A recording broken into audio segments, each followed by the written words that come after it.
I said we have to talk about disc golf. I have become a Yep. disc golfer over the past couple of years. Love it. You obviously rocking the Discraft shirt right now. First off, how'd you even get into it? I got into it in, I want to say 2017-ish. I was living at home in the off season with my parents and my twin brother. And I came home from a workout and he's just sitting there doing schoolwork and Jomez is on YouTube, which is what they would be the film crew for these tournaments. And he was watching disc golf and I used to give him a hard time because I was like, what? This is like the nerdiest thing I've ever seen. What are we blah, blah, blah. I hated it. I was like, what are we watching? Come on. And as no, this is sick. Trust me. So he got me to I went out to Wills Park, our local park, and walked with him a couple times when he played.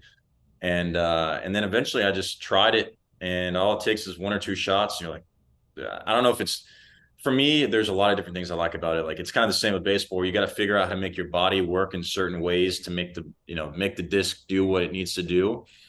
And you've had this experience when you play baseball where you're trying to get your body to do something and you're trying to get certain results and it's like almost it's very counterintuitive, like if that makes sense, either the movement you have to Yep. do or you load early, you got to do something that like feels really uncomfortable at first but it ends up being good in the long run. Yeah. I experienced that a lot with disc golf where it's like, ooh, this doesn't feel how it should, and then I would get the result and then I got that feel and it was just, I don't know, it was really interesting and fun to me. So I ended up really getting hooked on it. And then during COVID, when we weren't allowed to go anywhere besides outside, it was like, all right, let's go try out new courses. And basically, we were playing I was probably playing 4 or 5 days a week for a while with my brother. So I got really hooked. And then I built a good relationship with Paul, who who's like the Tiger Woods of disc golf. Yeah. And now I'm trying to do big things in the disc golf world. So you went from this is nerdy, what are you doing, to becoming good friends with the best disc golfer of all time and Paul, and how did that friendship come to be? And I know he threw out the first pitch last year in Chicago. I'm assuming you set that up. So tell me about all this and then how that came to be. Yeah, so with Paul, I remember back in like the minor leagues, I tweeted at him like, "Hey man, you got to teach me how to like throw this thing. I can't get it to go more than 200 feet or something like that."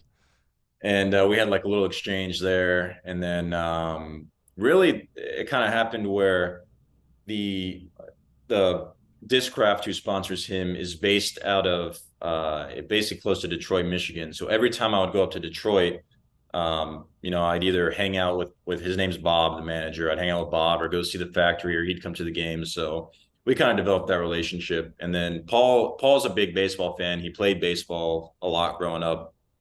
So it was kind of just a good match because I'm a fan of him, and I Yeah. think what he does is unbelievable, and he's a fan of what I do. So it's really just a perfect match.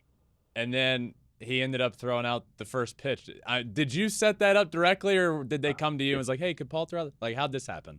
No, I was like, hey, we gotta get Paul to do it, and I didn't know if he'd be interested, but I mentioned it to him. He's like, absolutely. So he did a little Johnny Cueto shimmy, and then he fired a perfect strike, of course, because the guy's got like that Kobe gene where like you put him under pressure and it's just bam, automatic performance.